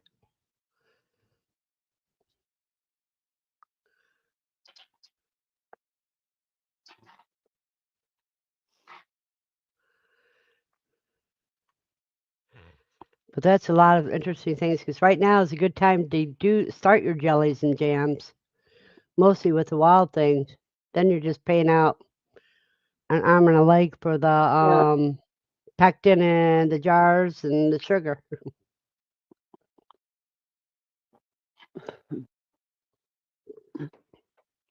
The hardest part was actually foraging the stuff. It's hard for me to get on the ground. You But and me both. I'm quite a bit older, so when you read the recipe, it says something about just using the petals. Or when I read into the thing, it says something about just using the petals. But I actually left. I didn't leave any of the stem, but I left the flower whole. So the green that was on the flower itself stayed on it, and I well, didn't not on. notice a difference. And the thing is you want to leave that in so that way you can harvest the dew and the violets. You know the nectar. Yeah, You want that nectar in there too. The same thing the bees go after. yep. Oh boy. You know, with me, I got those half-gallon jars. In my case, if I go to make jelly and I can't get it bottled up enough, I'll just scrape it into that half-gallon jar and let people just dig out of There there. you go. You want some jelly? Here, I'll scoop you out some, put some in a cup. Right?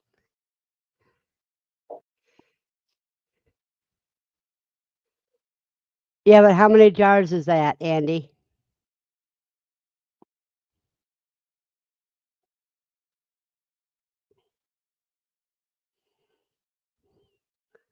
When you're saying $12, let's say 12 at, yeah, I thought so.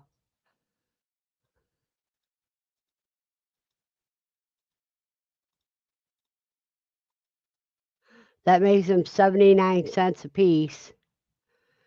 Whereas if you get 40 for, wait a minute, let me clear that out.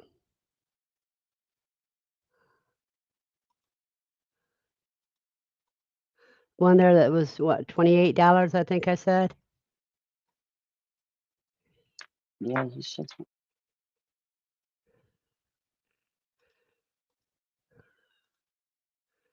which made it almost 10 cents cheaper a jar.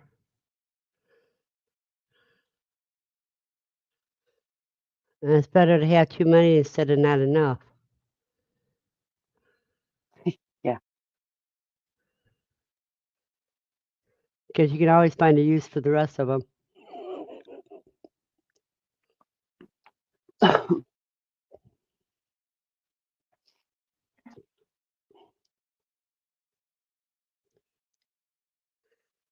And there's cousin David.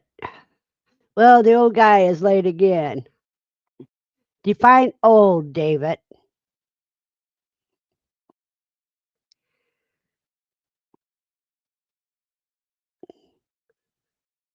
Yeah, he comes in when it's time for me to go off. See, time to take you know who, you know where. That's what that alarm was. And she's probably ready too, huh? No, she's laying back. She knows.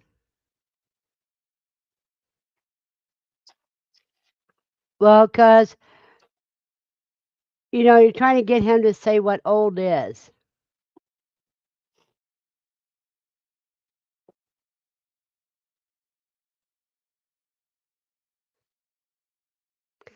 Nikki, put on your boots.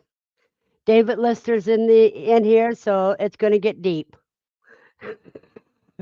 Oh boy, here we go.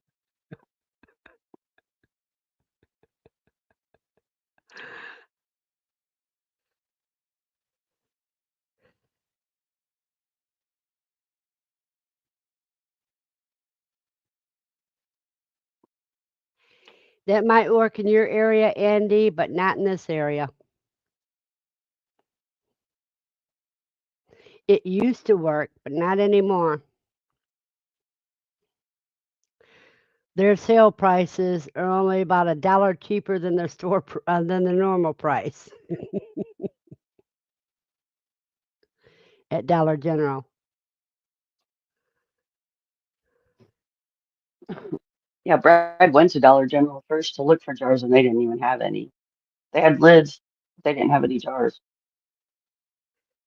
Yeah, well, see, I can order. There's some at Amazon that I can order, and they will arrive today.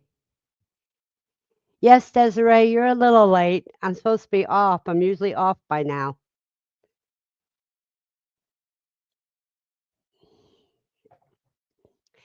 But thank you for sharing and showing us what that looks like. Not a problem. I hope everybody has a wonderful and great day. Yes, I agree. Everybody have a blessed day because it's time for us ladies to get out of here and get some things done. See you And I'll guys. see you hopefully tonight on Aaron's live stream at 7 p.m. Eastern Time, which is 6 Central.